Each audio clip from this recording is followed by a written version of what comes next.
오늘 저와 여러분은 디모데 후서를 함께 살펴보도록 하겠습니다.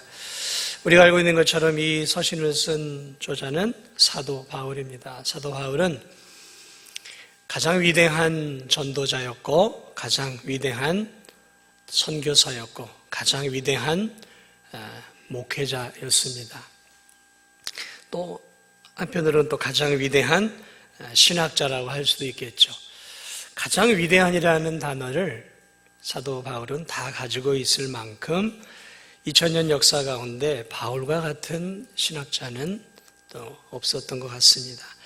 자, 이 목회자가 그의 이제 인생의 말년, 그 말년에 오늘 목회를 시작한 지 얼마 되지 않은 후계자 디모데 목회자에게 이 마지막 서신을 쓰게 됩니다. 이 편지를 받은 이 디모데는 어떤 사람인가? 그는 어머니가 유대인입니다. 그리고 그의 아버지는 이방인, 헬라인이었어요. 그러나 어머니가 유대인이기 때문에 유대인들은 어머니의 민족을 따라가거든요. 그러므로 이 유대인이었던 디모데는 할머니와 어머니의 그 신앙 안에서 곱게 자라갑니다. 그는 어머니와 할머니를 통해 하나님을 알고 하나님에 대해 배우면서 하나님을 경외하는 경건한 사람으로 잘 자라갑니다. 바울이 2차 전도 여행을 하던 중에 루스드라에서 이 젊은 디모데를 만나게 되고 바울의 전도와 복음을 통해서 이 디모데가 하나님의 아들 예수 그리스도를 구주로 영접하게 돼요. 원래 하나님을 경외하고 있었던 디모데였고 잘 준비되어 있었던 디모데였기 때문에 바울이 전한 이 메시지를 통해 그는 예수 그리스도를 통해 구약 전체를 다 이해하게 되는, 그래서 준비된 하나님의 일꾼이 되어서 이제 바울을 따라다니면서 바울을 통해 배우고 바울의 어떻게 보면 제자로서 이제 수제자가 되겠죠. 수제자로서 함께 바울의 제자로, 바울의 또 동역자로 2차 전도 여행부터 쭉 이제 복음 사역을 증거하는 바울이 가장 신뢰하는 영적인 아들의 역할까지 감당하는 귀한 젊은 사역자가 바로 이 디모데입니다.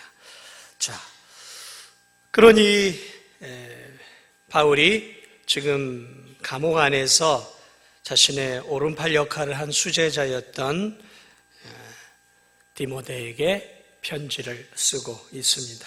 오늘 이 편지는 바울이 죽음을 앞두고 쓴 편지예요. 다시 말하면 사형 선고를 받은 상태에서 이제 오늘이 될지 내일이 될지 한 달이 될지 1년이 될지 모르는 사형 선고의 날만을 기다리면서 쓴 편지예요. 자, 그러나 사형 선고를 받는다는 그런 느낌은 우리가 받을 수 없지만 이 디모데후서를 보면 바울이 이제 스스로가 내가 얼마 남지 않았구나라는 것들을 이 성경 곳곳에서 보게 되어집니다. 이 4장 7절 8절 한번 볼까요? 4장 7절 8절을 보면 우리 함께 읽어보겠습니다. 4장 7절 8절 시작.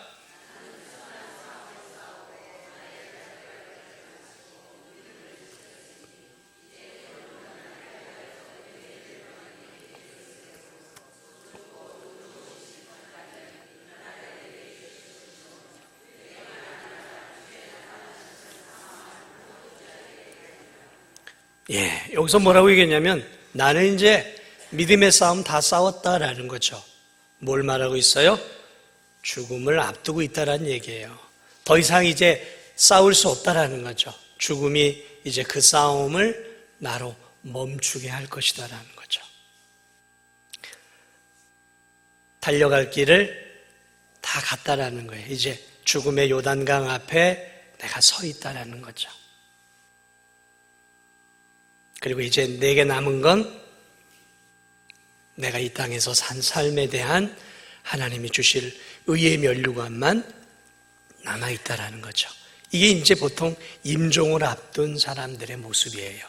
그래서 지금 바울이 임종을 앞두고 있는 그러한 대단히 죽음을 두려워하고 있지는 않지만 이제 인생을 정리하고 있는 그러한 마치 시한부 인생을 살고 있는 어떤 환자와 같은 모습으로 이 편지를 지금 쓰고 있다는 거죠.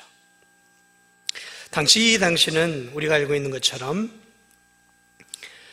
상당히 기독교 박해가 핍박이 심했던 때예요. 바울에게 사형 선고를 내렸던 황제는 우리가 알고 있는 것처럼 로마의 네로 황제였어요. 그 폭군 네로 이 황제가 젊은 날 16살인가 왕이 돼서 이제 좀 몇 년, 한 4, 5년 했을까요? 그래서 광기 어리게 이제 폭군 정치를 하다가 이제 죽게 되는데, 이 폭군 네로 황제 시대에 사형 선고를 받고 지금 사형을 기다리는 가운데 쓴 서신입니다. 역사에 의하면 이 로마 시대에 이 대화재가 일어나는데, 하도 이 네로 황제가 기행을 많이 하니까 그 로마 시민들이 로마에 불을 지른 것은 저 폭군 네로다라고 의심의 눈초리를 보내요. 그러자 네로가 그 위기를 타파하고자 내가 한 것이 아니라 저 기독교인들이 한 것이다 라고 화살을 기독교인들에게 돌려서 수많은 기독교인들을 잡아 죽입니다. 그러니까 그러한 핍박과 박해의 시대에 이제 이 바울도 다시 잡혀 이제 죽음을 맞이하고 사형 선고를 지금 받은 상태에 있는 것이죠. 자, 이렇게 기독교 박해가 대단히 극심했던 때였다라는 것이죠. 바로 그 가운데서 지금 이 감옥 속에서 이 서신을 쓰고 있습니다. 자, 그래서 이 서신은 바로 죽음을 앞두고 믿음의 아들이요 믿음으로 낳은 자신의 수제자 디모데를 대단히 보고 싶은 마음으로 쓴 편지예요. 얼마나 보고 싶었는지 우리 한번 좀 살펴보도록 하겠습니다. 바울이 얼마나 인간적인 사람이었는지 우리 1장 3절부터 5절까지 우리 함께 읽어보겠습니다. 시작.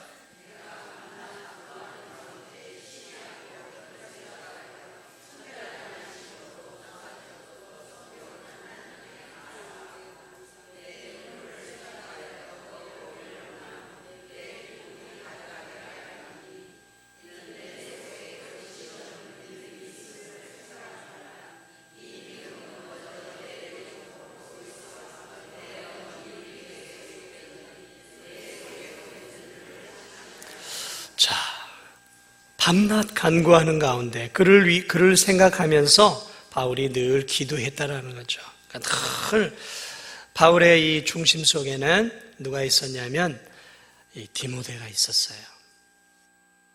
너를 생각하고 그리고 네가 하나님을 만나고 눈물을 흘렸던 그때 그것을 기억하며 이 사절을 보면 내 눈물을 생각하여 너 보기를 원함은 내 기쁨이 가득하게 하려. 너를 내가 이 감옥에서 만나기만 하면 내가 너무너무 행복할 거라는 거죠. 그러니까 죽어가는 이제 죽음을 앞두고 있는 디모데가 바울이 디모데가 너무너무 보고 싶었던 거예요. 너무 사무치게 보고 싶었던. 내가 너를 보기만 하면 죽어도 이제 원이 없겠다라는 말이죠. 바울은 하나님의 부름을 받고 결혼하지 않고 남은 인생을 독신으로 살죠. 그러므로 그에게는 아내나 자식들이나 손주들이 없었죠. 그에게는 오직 복음으로 낳은 자녀들만 있었어요. 복음으로 낳은 자녀들. 그래 이 복음으로 낳았던, 그래서 자신을 아버지처럼 생각했던, 자신이 아들로 생각했던 이 디모데를 이제 임종의 순간에 꼭 만나고 싶었던 거죠. 언젠간 임종이 우리에게도 찾아오게 되겠죠? 그럼 임종의 때가 되면 사랑하는 사람을 꼭 보고 싶은 거예요. 이 세상을 떠나기 전에 자식들을 보고 그 자식들이나 손주들 앞에서 임종을 맞기를 원하는 것이 우리의 마음이죠. 바울이 그랬던 거예요. 외로운 감옥 속에서 그는 아주 디모데가 보고 싶었던 것을 보게 되죠. 그래 4장 9절을 한번 봐보세요. 4장 9절 편지를 쓰는 마지막에 보면 4장 9절에도 이렇게 말하고 있어요. 다시 한번 읽어보겠습니다. 시작. 네. 어서 속히 내게로 오라. 만나고 싶다라는 거예요. 빨리 좀 오라라는 거죠. 불안한 거예요. 언제 이제 이 세상을 떠날지 모르니까. 11절을 한번 볼까요? 11절 그 밑에 10절 11절 보면 누가만 나와 함께 있느니라. 내가 올 때 마가를 데리고 오라. 그가 나의 일에 유익하니라. 그러면서 또 누구를 데리고 오라 그래요? 마가를 지금 데리고 오라고 하고 있는 것들을 보게 됩니다. 이 마가가 누군가? 1차 전도여행 때 함께 전도를 했다가 힘들다고 도망간 이 바나바의 생질이에요. 그래가지고 바울이 처음에는 무척이나 싫어하고 미워했어요. 사역을 하다가 내팽겨치고 도망간 젊은 친구였거든요. 그런데 나중에 이제 바울의 동역자가 되고 우리가 알고 있는 이 마가복음을 기록한 사람이 돼요. 자, 그를 데리고 오라라는 거죠. 그가 나의 일에 유익하니라. 그도 보고 싶다라는 거죠. 그도 보고 싶다라는 거죠. 자, 그 다음에 하나만 더 볼까요? 21절을 볼까요? 4장 21절 시작. 너는 겨울 전에 어서 오라. 여기까지만 읽겠습니다. 겨울 전에 어서 오라. 추운 겨울이 오기 전에 어서 오라. 지금 바울답지 않은 모습이죠. 성경 그의 서신 가운데서 바울이 이렇게 자기의 깊은 마음, 특별히 약한 마음, 인간적인 마음을, 사적인 마음을 이렇게 드러낸 성경이 거의 없어요. 특히 이제 사적인 마음. 그런데 얼마나 지금 디모데가 보고 싶었는지 1장부터 4장까지 계속해서 어서 속히 와라. 겨울이 오기 전에 와라 라는 거죠. 죽음을 앞두고 있지만, 담대하게 죽음을 맞이할 준비가 되어 있지만, 그래도 바울이 외로웠던 거예요. 외로웠던 거죠. 홀로 죽음을 맞이하고 싶지는 않았던 것 같아요. 마지막으로 이 믿음의 동역자, 젊은 동역자들에게 마지막 뭔가를 더 주고 싶었던 것 같아요. 어서 와라. 내가 죽기 전에 어서 오라라는 거죠. 자, 근데 우리 재밌는 표현이 21절 한번 잠깐 볼까요? 4장 21절 한번 보세요. 너는 겨울 전에 어서 오라. 자, 그리고 21절에는 13절을 한번 보세요. 4장 13절을 함께 읽겠습니다. 시작.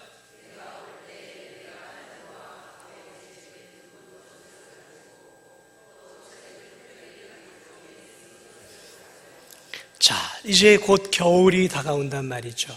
추운 겨울이 다가오면 감옥에서 얼마나 춥겠습니까? 얼마나 춥겠어요. 죽음을 앞두고 있지만 사는 날 동안은 그래도 좀 감옥 안에서 따뜻하게 보내야 되겠죠.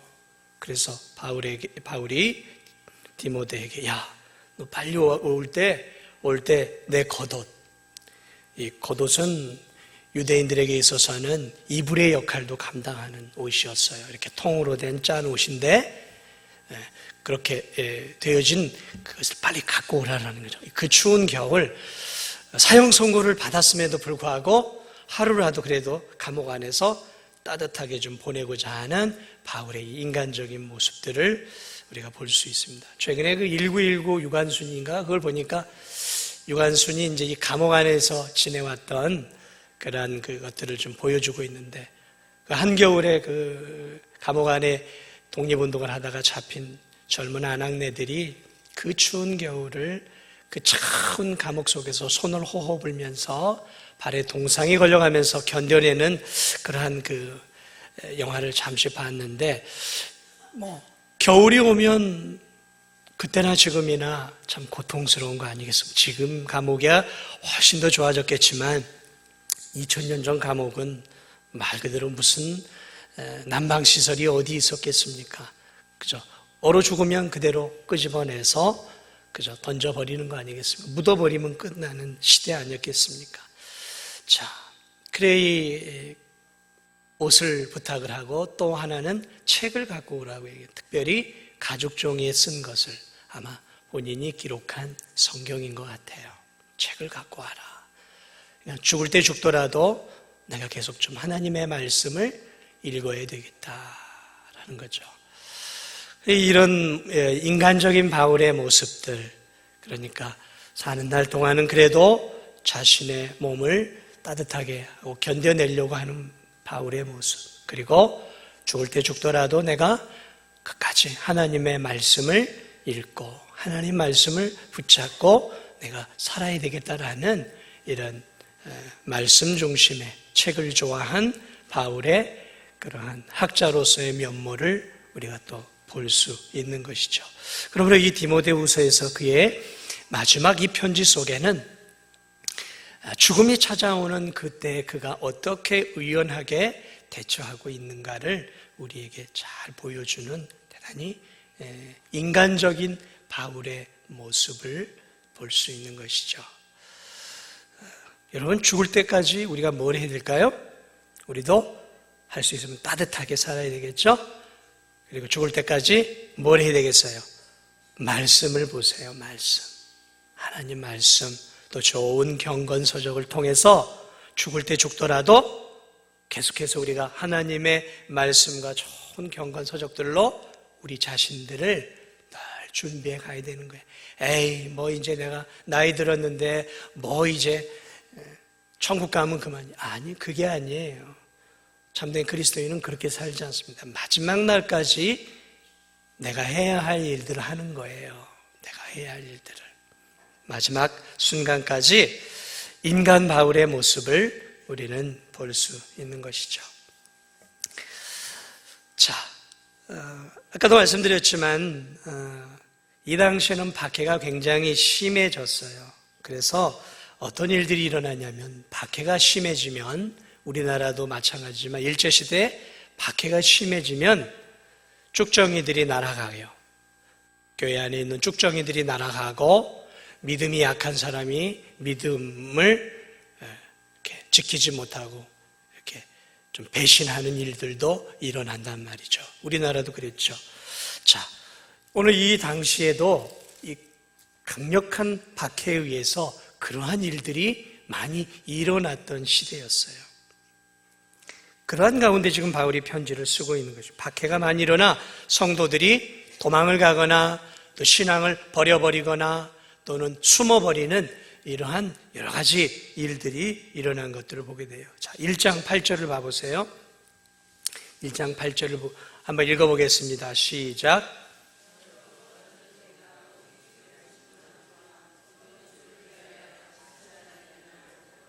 자, 잠시만요. 거기서 뭐라고 말하겠어요? 주를 위하여 갇힌 자 된 나를 뭐 하지 말고요? 부끄러워하지 말고. 이게 디모데가 부끄러워했는지는 잘 모르겠어요. 그럴 수도 있고. 지금 이 감옥 안에 있는 바울을 부끄러워했던 사람들이 바울의 동역자들 가운데 많이 있었다라는 거예요. 그래서 바울은 야, 디모데야, 너는 나를 부끄러워하지 말아라. 내가 복음 때문에 이렇게 감옥에 와 있는 것들을 부끄러워하지 마. 당시 상황이 그랬다라는 거예요. 1장 16절 보세요.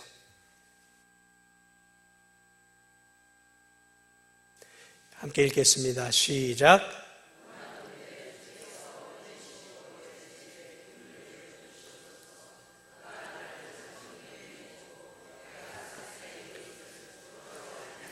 자, 여기 이 오네 시보로라는 사람은 놀랍게도 이 박해 가운데에서 감옥 안에 갇혀있는 바울을 많은 동역자들이 도망가고 떠난 상황에서 감옥 속에 있는 바울을 찾아와서 격려하고 긍휼을 베풀고 그에게 먹을 것을 집어넣어 주면서 도리어 사랑을 베푼 아주 대단히 특별한 한 사람을 여기서 바울이 언급하면서 그 사람을 뭐라고 이야기하냐면 그가 나를 자주 격려해주고 내가 사슬에 매인 것을 부끄러워하지 않았다 그랬어요.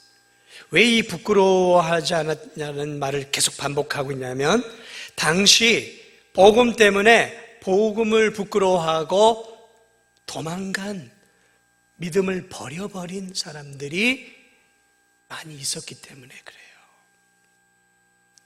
자, 그런 일들이 어떻게 나타나는지 함께 좀 살펴보도록 하겠습니다.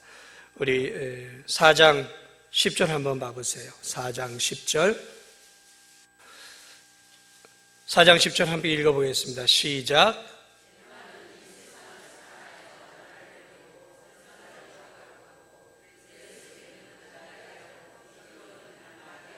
자, 여기 이제 그런 얘기가 선명하게 나오죠. 데마가 이 세상을 사랑하여 나를 버리고 데살로니가로 가버렸어요. 한때는 바울의 동역자였어요. 한때는 데마와 함께 힘있게 복음을 전했단 말이죠. 그런데 박해가 심해지니까 그만 박해를 피해 생명을 얻기 위해서 그리스도를 버리고 바울을 버리고 지금 안전한 곳으로 도망을 가버렸어요. 도망을 가버렸어요.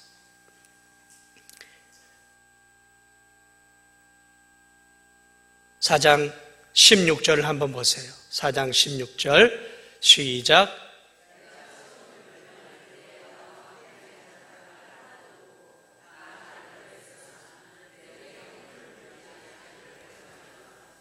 나와 함께 한 자가 지금 하나도 없고 다 나를 버렸으나, 지금 여러분 이 편지를 쓸 때 상황이 얼마나 심각한지가 오늘 이 바울의 기록된 말씀 속에 있어요. 함께 이렇게 신앙생활을 했고 함께 했던 동역자들이 지금 다 도망가 버렸어요. 바울을 버리고 다 도망가 버렸어요. 살기 위해서. 박해를 피해서 복음을 부끄러워하고 다 도망가 버렸어요. 바울이 지금 뭐라고 얘기하고 있습니까? 그러나 그들에게 나는 허물을 돌리지 않기를 원한다. 그들이 박해 때문에 이렇게 믿음을 내려놓은 것들을 나는 그들에게 허물을 돌리지 않는다. 그렇게 표현하고 있는 것들을 보게 됩니다. 상황이 이 정도였다라는 것이죠. 그러면서 믿음의 아들 디모데에게 지금 그 교회를 지키고 있는 디모데도 얼마나 위험하겠어요. 언제 감옥에 갈지 모르고 언제 바울처럼 될지 모른단 말이죠. 불안한 가운데서 강대에서 말씀을 전하고 있어요. 언제 로마의 군사들이 언제 영장을 가지고 와서 자기를 체포할지 모르는 그런 상황 속에서 이 디모데조차도 상당히 불안하고 두려운 가운데 있었다라는 거죠. 그리고 많은 그러한 동역자들이 박해로 인해서 뿔뿔이 흩어지거나 또는 교회 바깥으로 나가버렸다라는 거죠. 이러한 상황 속에서 지금 바울이 이 디모데 후서를 디모데에게 쓰고 있는 거예요. 그러니까 지금 이 상황을 전체적으로 이해를 하면 지금 바울이 무엇 때문에 이 서신을 쓴 것에 대한지가 이제 성경 디모데 후서 전체를 통해 이제 드러나는 것이죠. 자, 그러므로 바울이 디모데에게 하고 싶었던 메시지는 무엇이었냐 말이죠. 바울이 디모데에게 정말 하고 싶었던 말은 무엇이었을까요? 자신의 후계자, 자신이 죽어도 이제 자신의 후계자로서 복음을 만천하에 드러낼 자신의 이 후계자 젊은 목회자, 아직은 경험도 연륜도 신앙의 깊이도 자신만 못하지만 자신을 이어서 이제 이 로마 제국 안에 기독교를 책임져야 할 이 디모데에게 바울은 이 박해 가운데서 무엇을 말하고 있을까요? 목회자인 그에게. 우리 오늘 읽은 본문을 보겠습니다. 오늘 읽은 본문 1장 8절을 보세요. 한마디로 말한다면 일단 1장 8절로 압축을 할 수 있을 것입니다. 우리 1장 8절 함께 읽겠습니다. 시작.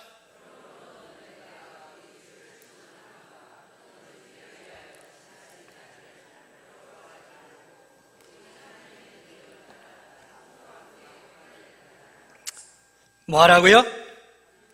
복음과 함께 고난을 받아라. 이게 바울이 목회자 디모데에게 주는 핵심이에요. 나를 부끄러워하지 마. 복음 때문에 감옥에 있는 나를 부끄러워하지 말고, 복음을 부끄러워하지 말고, 복음으로 고난을 기쁨으로 받으라라는 것이죠. 이게 디모데에게 주는 가장 핵심이 핵심. 너 도망가지 말라라는 거예요. 살기 위해서 목회 포기하지 말라라는 거예요.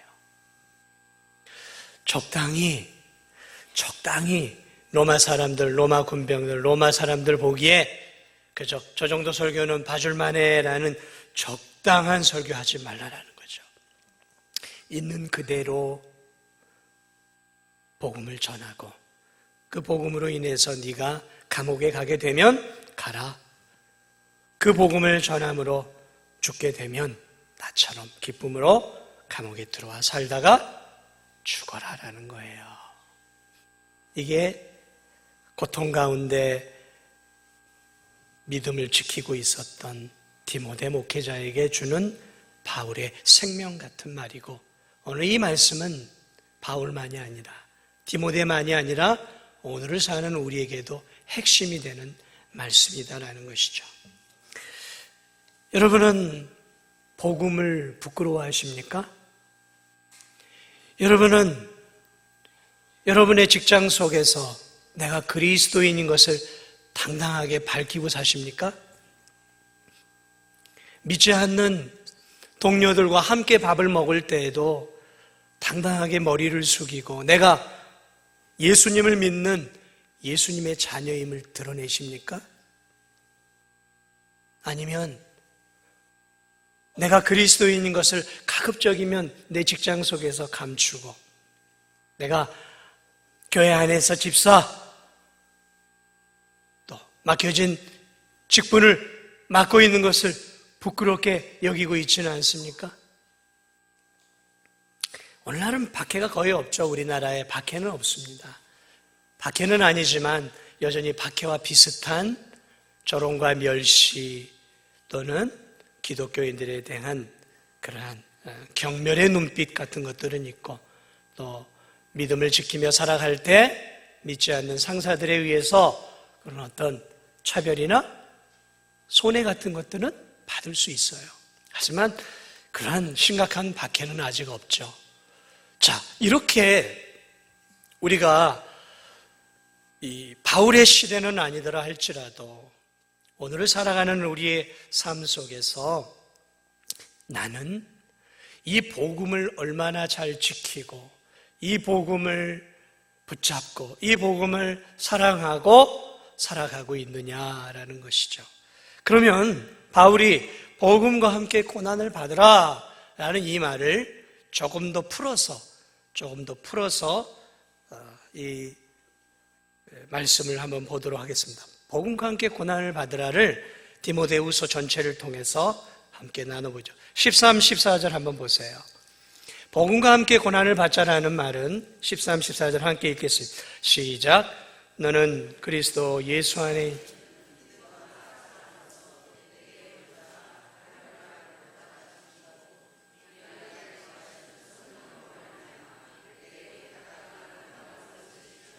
자, 여기 보니까 내게 받은 것, 복음을 본받아 지키라라는 거예요. 지키라.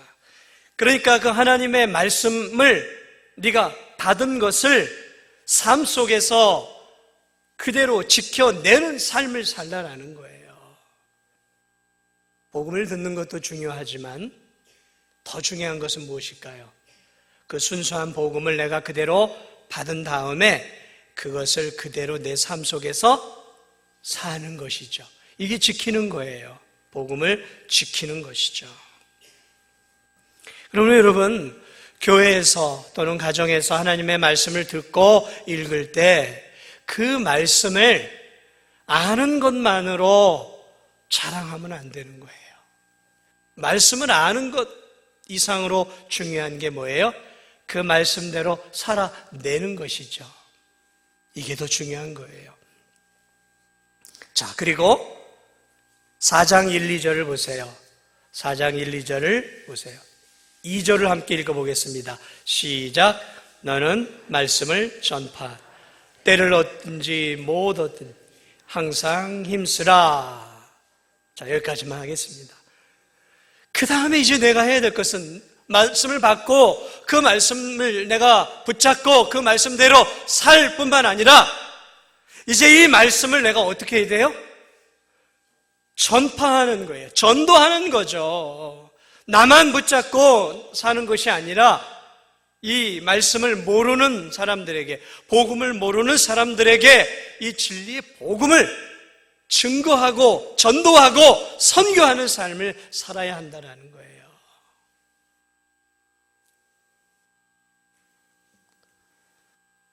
그게 전파하는 삶이에요. 전파하는 삶. 바깥에 나가서 믿지 않는 영혼들에게 전하를 하는 거죠. 하나만 더 보겠습니다. 2장 2절을 보겠습니다. 2장 2절을 보겠습니다. 2장 2절 함께 읽겠습니다. 시작. 또 내가 많은 증인 앞에서 내게 들은 바를 충성된 사람들에게 부탁하라. 그들이 또 다른 사람들을 가르칠 수 있으리라. 이게 뭐예요? 이제 받은 말씀을 교회 안에 충성된 사람들에게 가르치라라는 거예요. 교회 안에서의 교육이에요. 교육. 이걸 다른 말로 하면 제자 훈련이라고도 할 수 있고 성경 공부라고도 할 수 있겠죠. 구역 공부도 될 수 있는 것이죠. 믿는 성도들에게 이 말씀을 가르치라는 거예요. 충성된 일꾼으로 세워내라라는 거죠. 말씀을 너만 가지고 있는 것이 아니라 그것으로 끊임없이 너와 같은 신실한 하나님의 일꾼을 만들어내라라는 거예요. 주일학교 아이들에게, 중고등부 아이들에게, 유치부 아이들에게, 청년들에게, 장년들에게 가르치라라는 거죠.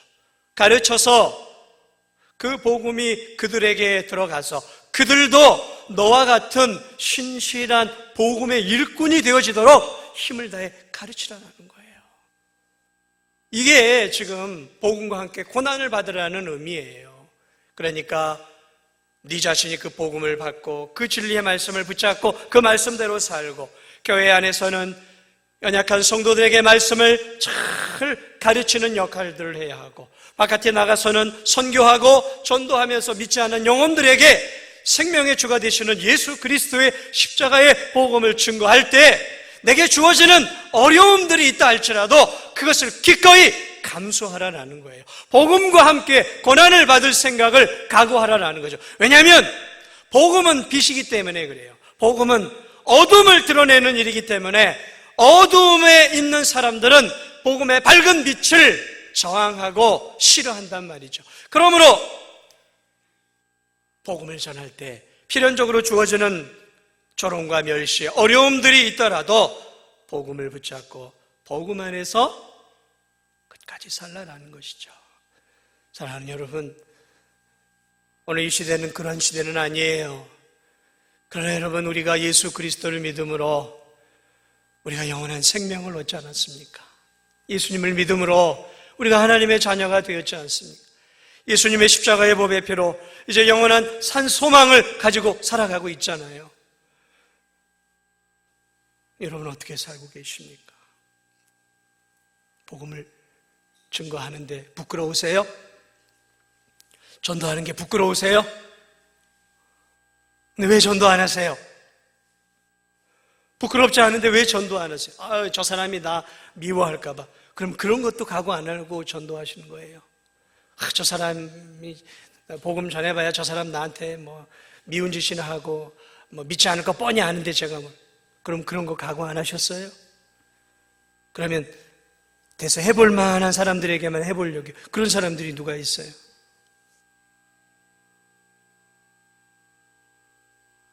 솔직하게 우리가 고백해야 돼요. 내가 전도하지 못하는 것은 내가 좀 복음을 부끄러워하고 있는 거예요.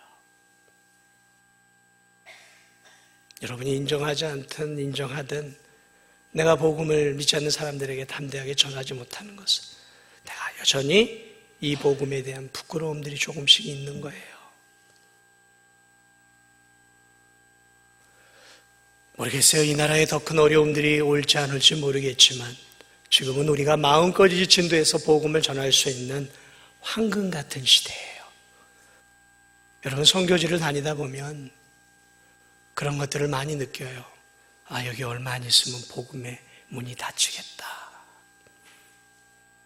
제가 예전에 2년 동안 사역했던 그 우즈벡에 선교하면서 여기가 10년 안에 문이 닫히겠다 제가 생각을 했어요.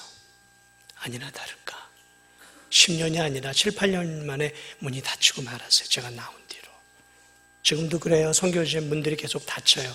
중국도 많이 닫혔죠. 좀 우리가 캄보디아 하는 쪽도 지금 문이 열렸거든요. 자, 보니까 기회예요. 황금 같은 기회예요. 캄보디아가. 야, 여기다.